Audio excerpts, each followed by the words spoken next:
So I've been covering a new game Garry Newman, creator of Garry's Mod and his studio Facepunch, have been working on for almost a year now. And while I've covered it for this long, there's been a ton of new features and things I've discovered, and I'm slowly seeing the vision that Garry is creating with this game. With its ups and downs, let's talk about how far the game/platform's progress has gotten and what could make S&box revolutionary. S&box is a love letter to the Source 2 engine and spiritual successor to Garry's legendary hit game, Garry's Mod. For the folks who don't know the meaning of a spiritual successor, it's a product or fictional work that is similar to or directly inspired by another previous work. Unlike a traditional prequel or sequel, does not explicitly continue the product line or meet a franchise of its predecessor, and is thus only a successor in spirit. The game itself strides on eclipsing what's possible in Garry's Mod rather than simply being a modern version of it, according to the website, making sure that their commitment to a game like S&box compared to their other games like Garry's Mod and Rust is for the long term.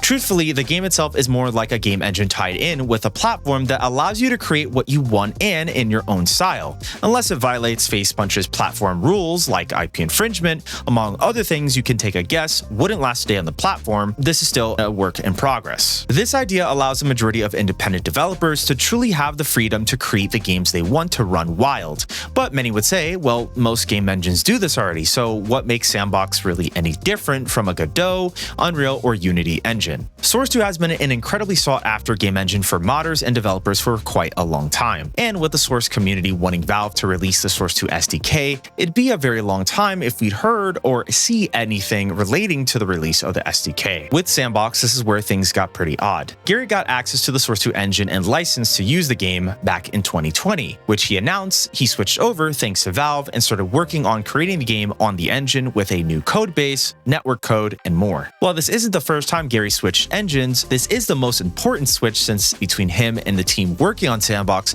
have made the most progress on. The S&box editor is the editor that's provided alongside with the game. It's based on a similar workflow and systems as the Unity engine, another popular game engine recommended by many indie developers. This editor allows you to create the game you want in a streamlined environment where you can focus on game creation with ease and troubleshoot or test your game in real time. Garry and Facepunch have fully transitioned the Source 2 engine over time and its toolset into what makes a S&box editor today, including the majority of the features you see in modern game engines like hot loading, cloud assets, visual scripting, and even VR support are all in the S&box editor, with many more features you can use either as an experienced or independent game developer. While this seems cool on paper, many folks can equate this to just being another Fortnite or Roblox clone in the user-generated content aspect of the game. Compared to Fortnite or Roblox with its lighter and inviting tones akin to a younger audience in most cases, S&box has a more mature and dark subtones in some of its S&box created games, while others with lighter tones. Some could say that even with some characters that are placeholder present like Terry, it's meant for kids. But in all reality, I don't think many kids would even like the way that Terry looks visually, as it's a sausage person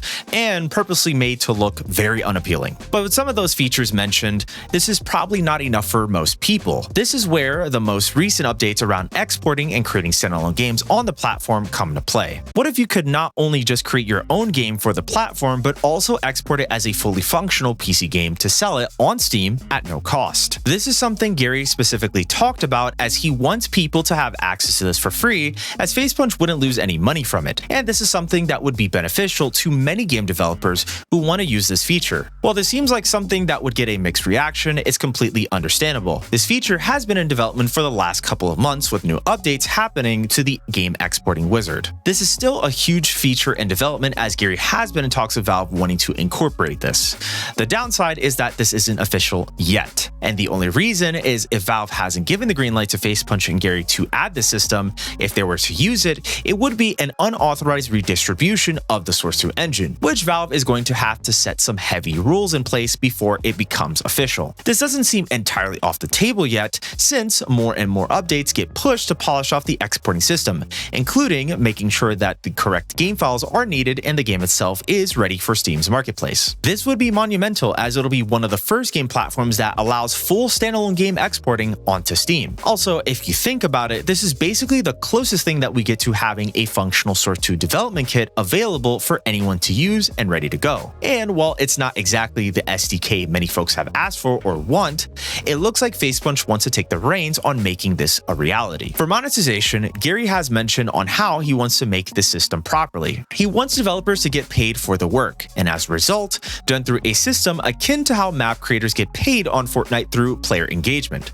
Of course, most of these things mentioned here are bound to change. Paid assets were another mention about if creatives who are making models for libraries or anything similar to this would also get paid. For what's mentioned here, let's just say there's a possibility. Also, since many are going to ask, no, we don't know when the release date is yet, and no, we don't know if the game is going to be paid or free to play yet. The version of the Source 2 engine Facepunch has modified allows freedom to create whatever style, genre, and type of game you want on the platform. This makes the platform more interesting as it's not limited to the game's established style or boundaries of what you can actually make, creating a variety of games available for you to play right at your fingertips. You can create a party to jump into games with your friends faster, check out handpicked games by Facepunch, see the most trending or popular games to play, and play new games you've never seen before. These are simple concepts, but for games like these, most of the time you want to have the option of pulling your entire friend group into a game or just figuring out what the new cool game is to play for the month. The many aspects of S&box I've described to you today, there is still so much more that's being worked on and added. And while I've described the bare minimum, there is still so many other parts and aspects of this game that you can probably try at some point soon. Yes, so